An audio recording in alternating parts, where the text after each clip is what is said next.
சுக்கிர பகவானை ராசி அதிபதியாக கொண்ட துலாம் ராசிக்காரர்களுக்கு வணக்கம். எல்லாரும் எப்படி இருக்கீங்க? இது நாள் வரைக்கும் எப்படியோ இனி வரக்கூடிய காலங்கள்லயாவது நல்ல உடல் ஆரோக்கியத்தோட வளமான வாழ்க்கை அமைய தெய்வங்களுடைய அனுகிரகம் உங்களுக்கு பரிபூர்ணமா கிடைக்கட்டுங்க. வாழ்த்துக்கள். இப்போ தலைப்பு பார்த்திருப்பீங்க. தலைக்கு மேல சுத்தக்கூடிய கத்தியா வாழ்க்கை போயிட்டு இருக்கு. எப்போ என்ன நடக்குமோன்னு தெரியாத மாதிரி. இன்னைக்கு ஒரு நாள் கடந்து போறதே பரவாயில்லடா அப்படின்ற மாதிரி திடீர்னு நிறைய பிரச்சனைகளை அடுத்தடுத்து வாழ்க்கையில பார்த்துக்கிட்டே இருக்கக்கூடியவங்க தான் துலாம் ராசிக்காரன். துலாம் ராசியை பொறுத்த வரைக்கும் ஆன்மீகத்தின் மீதும் ஆண்டவன் மீதும் அதீத நம்பிக்கை கொண்டவங்க. ஸோ கண்டிப்பா கடவுள் நமக்கு ஏதாவது ஒரு வகையில நல்லது செய்வாரு அப்படின்ற நம்பிக்கையோட நீங்க காத்துக்கிட்டு இருக்கீங்க. ஸோ அதற்கு பலன் தரக்கூடிய வகையில செவ்வாய் பகவான், அதாவது சனீஸ்வர பகவானுக்கு அடுத்தபடியா வலிமையான கிரகமா ராகுவும் கேதும் வளம் வராங்க. அவங்களுக்கு அடுத்தபடியா செவ்வாய் பகவான் வளம் வர்றார். அது நவ கிரகங்களுடைய தளபதினு இவரை சொல்லலாம். பூமிக்காரகன், அங்காரகன் பெயர் கொண்ட நீதியை நிலைநாட்டக்கூடியவரும் இவராக வரார். சோ இந்த கிரகம் உங்களுக்கு சாதகமா நிக்குது. அடடா பரவாயில்லையம்மா, குரு பகவான் தான் நல்லது செய்வார் நினைச்சுக்க செவ்வாய் பகவான் நல்லது பண்ணுவார் போலயே அப்படின்னு கேட்டீங்கன்னா அந்த இடத்துல தான் தப்பு இருக்கு. இவரை பொறுத்த வரைக்கும் உங்களுடைய ஜாதகத்துல வலுவான நிலையில இல்ல, வீக்கா இருக்காருன்னு வைங்க, அவ்வளவுதான் உங்க வாழ்க்கை. ஒருத்தங்க ஜோதிடத்தை பாக்குறதுக்கு வராங்க அப்படின்னாக்க கஷ்டமா இருக்கு அது இது ஏதாவது பிரச்சனையை சொன்னாங்கன்னா ஜாதகத்தை வாங்கி பாக்குறப்போ சனீஸ்வர பகவான் எங்க இருக்காரு, அவருடைய பார்வை எங்கெங்க இருக்குதுன்னு பாக்குற மாதிரியே தான் செவ்வாய் பகவானையும் நாங்க பார்ப்போம். அதாவது துலாம் ராசிகளுக்கு இவரால நல்லது நடக்குதுங்கிறது எப்படின்னா, ஒரு கெட்டவன் நமக்கு ஒரு நல்லது செய்யற மாதிரின்னு வைங்களேன். அதாவது துலாம் ராசி படக்கூடிய துன்பத்தை பார்த்துட்டு நம்மள அடிக்க வந்தவனே ஆறுதல் சொல்லிட்டு போற மாதிரி செவ்வாய் பகவான் என்ன பண்றாருன்னா, மற்ற கிரகங்களால உங்களுக்கு வரக்கூடிய பாதிப்பும் நீங்க படக்கூடிய கஷ்டத்தையும் பார்த்து கொஞ்ச நாளைக்கு என்னால முடிஞ்ச அளவுக்கு நல்லது பண்றேன்பா அப்படின்னு உட்கார்ந்துருக்காரு. அடுத்த 45 நாட்களுக்கு துலாம் ராசிகளுக்கு நிறைய வாய்ப்புகள் வரும், குறிப்பா பண ரீதியா. ஓகேங்களா? சோ அதுதான் இப்ப என்னங்கிறது தெளிவா பார்க்கிறோம். அதாவது ஜூன் மாதம் 6ஆம் தேதியிலிருந்து ஜூலை மாதம் 28ஆம் தேதி வரைக்கும் இப்போ செவ்வாய் பகவான் கடகராசியிலிருந்து சிம்ம ராசிக்கு மாற்றம் ஆகியிருக்காரு. அந்த ஜூலை மாதம் 28ஆம் தேதி வரைக்கும் இந்த சிம்மத்துல பயணம் பண்ணக்கூடிய இந்த நேரத்துல இந்த பூமிக்காரகன்னு சொல்லக்கூடிய செவ்வாய் பகவான் துலாம் ராசிக்காரர்களுக்கு பணத்துல பொருளும் கோடீஸ்வர யோகத்தை, லாபத்தை, மகிழ்ச்சியை, அதிர்ஷ்டத்தை கொட்டி கொடுக்க போறார். கேட்கவே நல்லா இருக்கு, நிஜமா என் வாழ்க்கையில் இது நடந்தா சந்தோஷம்தான், உன்னை தேடி நன்றி சொல்லுவோம் அப்படின்னு இப்ப துலாம் ராசி யோசிப்பீங்க. கண்டிப்பா நல்லது நடக்கும். காரணத்தோட நான் சொல்றேன், ஜோதிடத்தை பொறுத்த வரைக்கும் வாழ்க்கையில் இருக்கக்கூடிய இருளை போக்கக்கூடிய ஒரு விஷயம். சோ தெரிஞ்சுக்கோங்க.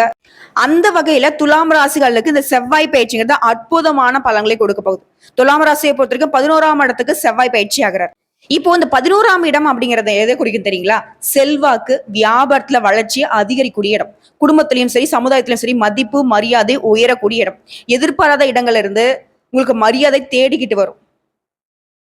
இதே போல கலைத்துறையில சுக்கிரன் 6ஆம் இடத்துல இருந்தாலே சரிங்க, செவ்வாய் 11ஆம் இடத்துக்கு வருவதனால கலைத்துறையில இருக்கிறவங்க ஏராளமான நன்மைகளை பார்க்க போறீங்க.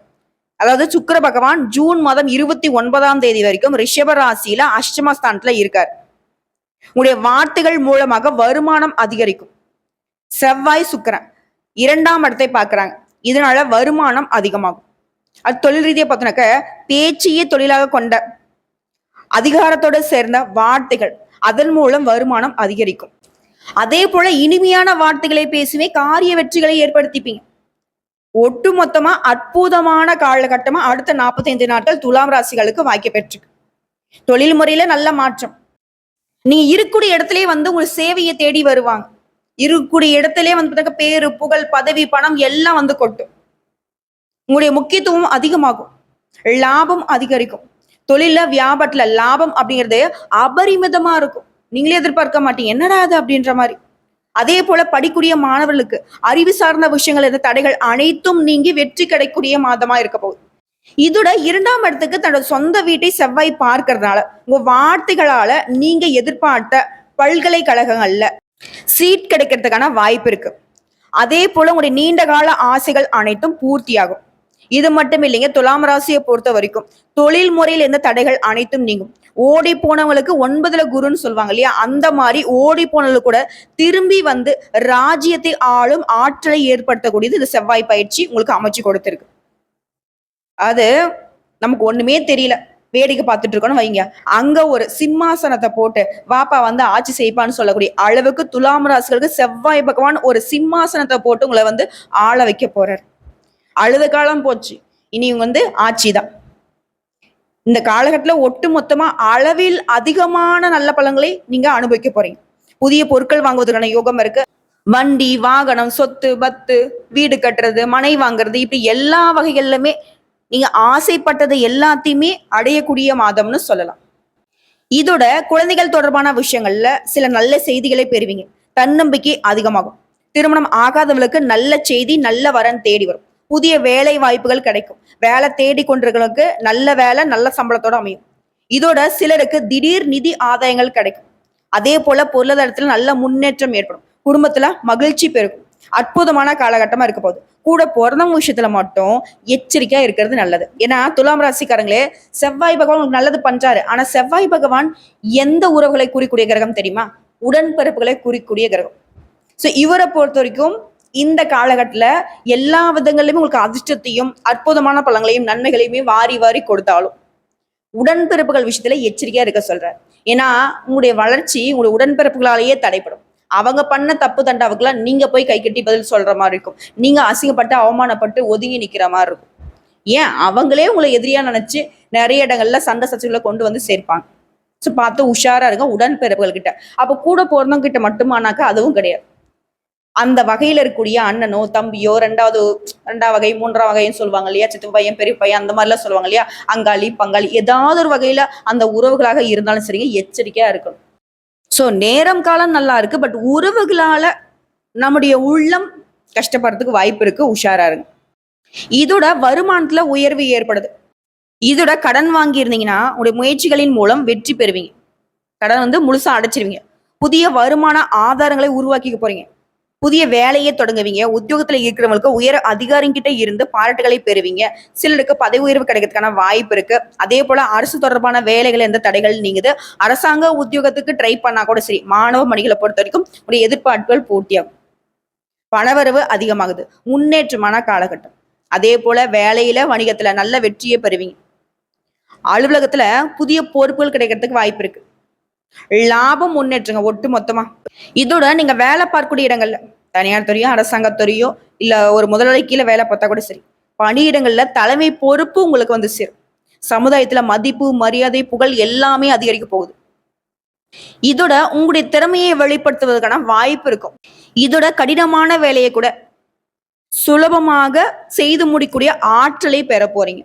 ஸோ ஒட்டுமொத்தமா துலாம் ராசிக்கு இந்த செவ்வாய் பகவானை பொறுத்த வரைக்கும் நீங்க கனவுல கூட எதிர்பார்க்க முடியாத அளவுக்கு நிறைய அதிர்ஷ்ட வாய்ப்புகளை கொடுக்க போறார். இது நாள் வரைக்கும் கழுத்தை நடிச்சிட்டு இருந்த கடன், கழுத்தை நடிச்சுக்கிட்டு இருந்த உறவுகளுடைய சண்டை சச்சரவு எல்லாமே முழுவதுமா சரியாகுது. ஸோ செவ்வாய் பகவானுக்கு கொடுக்கக்கூடிய இந்த வாய்ப்பை மட்டும் துலாம் ராசி பயன்படுத்திக்கிட்டா வாழ்க்கை சிறக்கும். இந்த 45 நாள்ன்றது இந்த நாட்களோட போகாது. அடுத்த பல வருடங்களுக்கு கூட இந்த பலன்கள் உங்களுக்கு எந்த வகையிலுமே துணை வரும். சரிங்களா? ஸோ இந்த வாய்ப்பு நிலைச்சிருக்க செவ்வாய் பகவானுக்கு உரிய அதிர்ஷ்ட தெய்வமான முருகப்பெருமான, குறிப்பா திருச்செந்தூர் முருகப்பெருமானை வழிபாடு செய்ய அடி பாதாளத்துல உங்க வாழ்க்கை இருந்தாலும் சரியா மேலுக்கு வர முடியும். வாழ்க்கை சிறக்கும், வழி பிறக்கும். வாழ்த்துக்கள்ங்க. முடிஞ்ச குடும்பத்தோட அந்த திருச்செந்தூர் ஆண்டவரை ஒரு முறை போய் வழிபாடு செஞ்சுட்டு வாங்க. வேலுண்டு வினையில்லை, மயிலுண்டு பயமில்லை, கந்த கடவுள் இருக்க, கருணை மூர்த்தி இருக்க, கண் கலங்காத வாழ்க்கையோட, கவலை இல்லாத வாழ்க்கையோட துலாம் துவண்டு போன வாழ்க்கையை விட்டு வெளியே வர போறீங்க. மகிழ்ச்சியா வாழ போறீங்க. வாழ்த்துக்கள்.